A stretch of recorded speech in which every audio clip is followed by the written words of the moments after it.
Welcome back to channel. இன்னைக்கு நம்ம என்ன வீடியோ பார்க்க போறோம் அப்படின்னா, இதை வச்சு பீட்ரூட் வச்சு நம்ம ஒரு சிம்பிளா ஒரு ஃபேஸ் பேக் பார்க்க போறோம். ஃபர்ஸ்ட் நம்ம எடுத்துட்டு இருக்கிறது என்ன அப்படின்னா, பீட்ரூட் சாறு எடுத்துக்கிட்டு அது கூட கொஞ்சோண்டு அரிசி மாவு எடுத்துக்கிட்டு அதை இதோட பீட்ரூட் சாரோட ஆட் பண்ணி நம்ம அதை கிளன்சிங்கா நம்ம யூஸ் பண்ண போறோம்.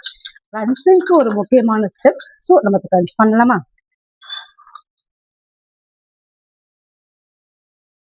நல்லா தேய்ச்சிட்டு கிளன்ஸ் பண்றது போல நல்லா ஸ்க்ரப் பண்றது போல நல்லா தேய்ச்சிக்கோங்க. இதுல நிறைய பெனிஃபிட்ஸ் இருக்கு, ஹெல்த் பெனிஃபிட்ஸ் இருக்கறனால நல்லா தேய்க்கும் போதே ஸ்கின்ல இருக்க டெட் ஸ்கின் வந்து ரிலீவ் ஆகும்.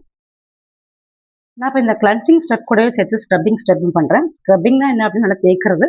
ஸோ இப்போ நம்ம இந்த கிளன்ஸ் கூடவே நம்ம இந்த அரிசி மாவும் இந்த பீட்ரூட் சாரும் சேர்த்து நல்லா ரொம்ப நேரம் தேய்ச்சிட்டே இருந்தீங்க அப்படின்னா அது நம்ம கிளன்ஸ் பண்ணும். அதே போல ஸ்கின்ல இருக்கிற டெட் ஸ்கின்ஸ் நல்லா ரிலீவ் ஆகும். நல்லா ஒரு 5 மினிட்ஸ் நல்லா தேய்ச்சிட்டு அது ஒரு 5 நிமிஷம் மட்டும் வச்சுட்டு வாஷ் பண்ணிடுங்க.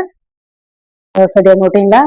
கிளென்சிங் முடிச்சிட்டோம், அடுத்து ஸ்க்ரப்பிங் முடிச்சிட்டோம், அடுத்தது ஒரு ஃபேஸ் பேக். இப்போ அதுக்கு நான் எடுத்துட்டு இருக்கிறது கொஞ்சம் அரிசி மாவு, கொஞ்சம் பீட்ரூட் சாறு, அதுக்கப்புறம் கொஞ்சோண்டு கடலை மாவு, இது மாதிரி எடுத்துட்டு அது கூட கொஞ்சோண்டு மட்டும் ஆலோவேரா மிக்ஸ் பண்ணிட்டு ஒரு ஃபேஸ் பேக் போட வேண்டியதுதான். ஃபேஸ் பேக் நல்லாவே ரெடி ஆயிடுச்சு. இது கூட கொஞ்சம் சந்தனம் வேணும்னு ஆட் பண்ணிக்கலாம். நான் கொஞ்சம் சந்தனம் ஆட் பண்ணிருக்கேன். ஸோ இதை ஆட் பண்ணிட்டு இதை ஒரு ஃபேஸ் பேக்கை அப்ளை பண்ண வேண்டியதான்.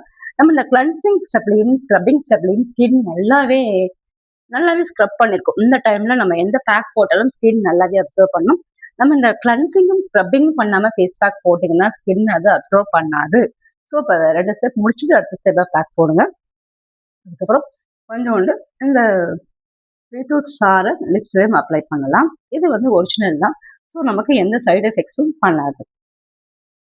ஸோ இந்த பேக்கை எப்படி அப்ளை பண்ணலாம்? ஸ்கின்ல அப்வர்ட் மோஷன்ல அப்ளை பண்ணுங்க. அப்ளை பண்ணும்போது ஸ்கின் நல்லாவே அப்சர்வ் ஆகும். இந்த பேக்கை ஒரு 5 நிமிஷம் மட்டும் வச்சுட்டு வாஷ் பண்ணிடலாம். இந்த பீட்ரூட் சாறு வச்சு ஃபேஸ் பேக் போடுறதுனால ஸ்கின் நல்ல ஒரு ஹைட்ரேட் ஆகும். அதே போல ஒரு நேச்சுரல் மாய்ஸ்சரைசர். ஸோ இப்போ நம்ம இந்த ஒரு இதுக்கு என்ன விதமான பீட்ரூட் எடுத்துக்கணும் அப்படின்னா, ஒரிஜினலா இருக்கு இல்லையா, அதை தான் எடுத்துக்கணும். கடைகளில் கிடைக்கிற பேக் சப்போஸ் கிடைக்கிறதெல்லாம் மட்டும் யூஸ் பண்ணுங்க. கிடைச்சதுன்னா ஒரே ஒரு பீட்ரூட் எடுத்துட்டு அதை நல்லா அரைச்சிட்டு ஃபேஸ் பேக்ல யூஸ் பண்ணுங்க. இதை மிச்சம் இந்த அளவு சாறு இருக்கும். ஸோ இப்போ இதுவுமே நல்ல ஒரு பொருள் இது. ஸோ இதை நம்ம என்ன பண்ணணும் அப்படின்னா, இதை எடுத்துக்கிட்டோம், இதை குடிச்சிட்டோம் அப்படின்னாக்கா ஸ்கின்னுக்கு நல்ல ஒரு ஹைட்ரேஷனா இருக்கும். ஸோ முக்கியமாக நம்ம எப்படி எந்த அளவுக்கு வெளியில பேக் போடுறோமோ அது போல இன்டேக் எடுத்துக்கிறது நல்ல ஒரு ஸ்ட்ராங் ஃபுட்டாக எடுத்துக்கணும்.